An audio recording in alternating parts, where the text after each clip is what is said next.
Hello my dear CMA final के group 3 के दोस्तों। आपके अभी ग्रुप 3 के दोनों पेपर खत्म हो चुके हैं और 2 पेपर बाकी है। अब अगर जो बोथ ग्रुप दे रहे हैं उनके लिए तो और हेक्टिक हो चुका है। अभी 4 पेपर खत्म हो चुके हैं, एसएफएम सीएफआर 2 बड़े पेपर्स। अब आपके लिए है DT and international taxation, direct tax and international tax. ठीक है, तो चलिए बिना किसी देरी के शुरू करते हैं। पहले क्वेश्चन पेपर एनालिसिस कर लेंगे, फिर ट्रेंड क्या बोलता है वो देखते हैं, फिर उसके बाद पेपर प्रेडिक्शन करेंगे, फिर इस पेपर को कैसे अप्रोच करना है इसमें कुछ स्पेशल टिप्स है। वीडियो के लास्ट तक बने रहिएगा। ठीक है, तो पहले देखते हैं पेपर एनालिसिस क्या बोलता है। ठीक है, तो देखिए आपका पहला क्वेश्चन जो हमेशा होता है पीजीबीपी से रिलेटेड ही होता है। 14 मार्क्स का एक ही क्वेश्चन आता है और कंपनी का आता है। ठीक है, टोटल इनकम कंप्यूट करने वाला जिसमें टोटल इनकम का होता है, लेकिन मेजर पार्ट पीजीबीपी का ही होता है और वो ओल्ड रिजिम का ही होता है। ठीक है, तो वो हमको ध्यान देना है। और 20 दिसंबर 23 में क्या आया था कि पीजीबीपी के साथ मैट आया था और 2 बार से मैट आया नहीं है। तो जी हाँ दोस्तों, इस बार मैं एक्सपेक्ट कर रहा हूं आपका मैट का क्वेश्चन आ सकता है।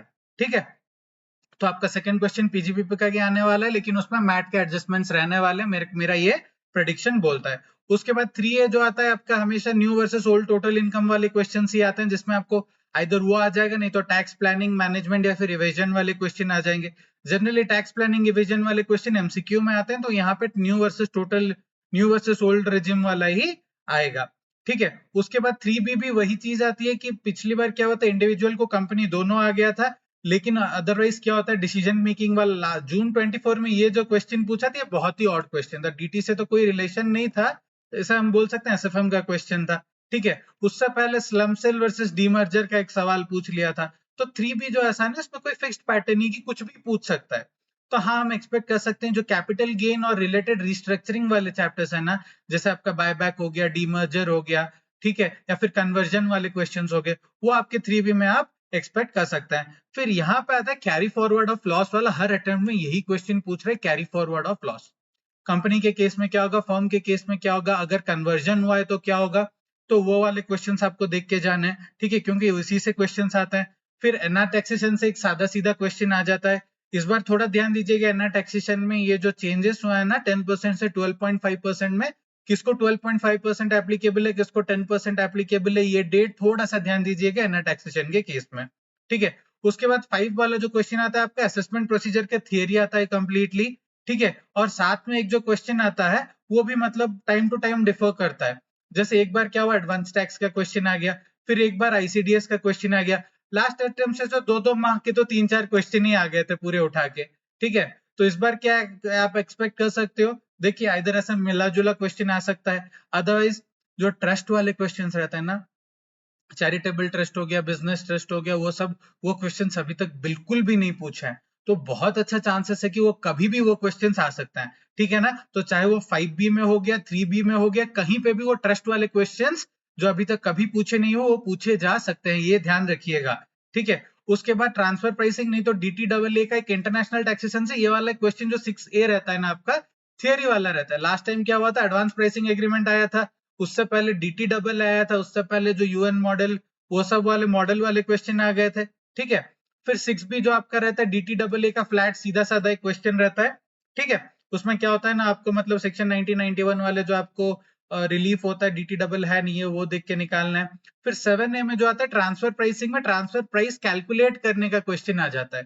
ठीक है, कोई भी एक मेथड दे दिया होगा, कंडीशंस दे दिए होंगे, उस हिसाब से आपको ट्रांसफर प्राइस कैलकुलेट करना है। लेकिन यहाँ पे जो 7B में क्वेश्चन आता है, ये देखिए हर बार से thin capitalisation 94B interest calculation वाला क्वेश्चन आता है। जी हाँ दोस्तों, जो लिमिटेड इंटरेस्ट है 30% ऑफ EBITDA, वो वाला क्वेश्चन आता है। और ट्रांसफर प्राइसिंग में एक चीज याद रखिएगा जो अभी तक थोड़ा सा टेस्ट नहीं हुआ है, वो ये पॉइंट है कि सेकेंडरी एडजस्टमेंट, तो सेकेंडरी एडजस्टमेंट वाला भी एक बार देख लीजिएगा।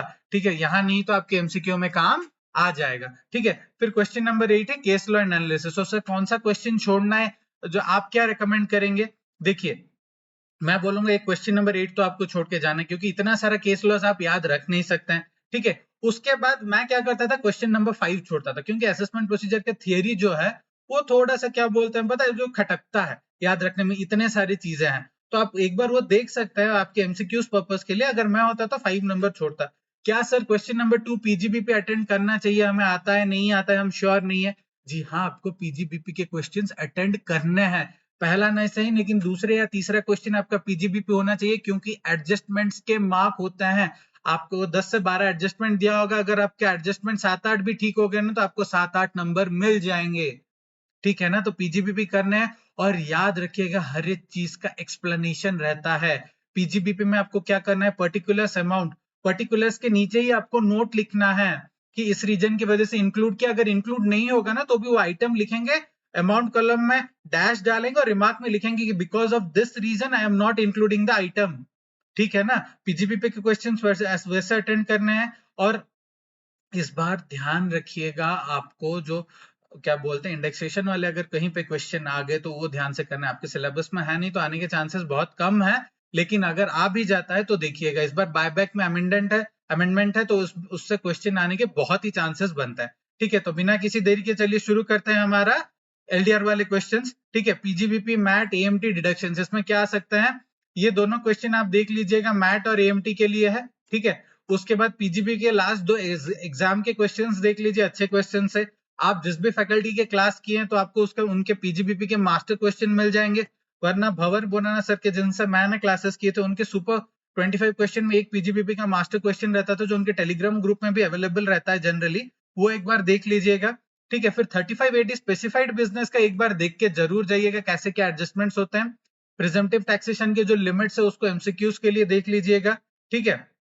और ये डिडक्शंस के रिलेटेड एक अच्छा सा क्वेश्चन है, देख लीजिएगा, कहीं भी पूछ सकता है, ठीक है। और जो क्वेश्चन नंबर 2 आता है उसमें डिडक्शंस आपके रहते हैं, जनरली 80 जेजेए वाले रहते हैं, नहीं तो 80 एम वाले डिडक्शन रहेंगे, इंटर कॉर्पोरेट डिविडेंड, वो भी एक बार देख लीजिएगा, ठीक है। और अगर आपको टाइम मिलता है, सिर्फ अगर आपके पास टाइम है, दूसरे टॉपिक्स कंप्लीट हो गए हैं तो एग्रीकल्चर इनकम देखिएगा, वरना एग्रीकल्चरल इनकम वाला आप छोड़ सकते हैं, ठीक है। फिर आपके कैपिटल गेन तो ऐसा है नहीं, लेकिन जो कन्वर्जन हो गया, रिस्ट्रक्चरिंग हो गया, इनकम फ्रॉम अदर सोर्सेस हो गए, ठीक है, उन सब के रिलेटेड आपके लिए यहाँ पे कुछ छोटे छोटे क्वेश्चंस मैंने हर एक टॉपिक से मार्क करके रखा है, ठीक है। सीएमए मॉड्यूल से हो या फिर दूसरा किसी मॉड्यूल से हो, आपके लिए क्वेश्चंस मार्क करके रखिए, एक बार वो देख लीजिएगा, क्योंकि conversion to firm, firm to partnership, और एक बार आपका हो जाता है 45(4) और 9B वाला क्वेश्चन बन जाता है, वो एक बार देख लीजिएगा, ठीक है। फिर बायबैक का एक स्पेशल क्वेश्चन आपके लिए जो इस बार फ्रेश अमेंडमेंट है सीए के May 25 के एग्जाम्स में भी आया था, वो क्वेश्चन का सोल्यूशन भी आपको मैंने प्रोवाइड कर दिया, वो एक बार देख लीजिएगा, ठीक है। और फिर इनकम फ्रॉम अदर सोर्सेस में जो गिफ्ट वाला प्रोविजन रहता है वो एक बार देख लीजिएगा, ठीक है। कहीं पे भी आ सकता है,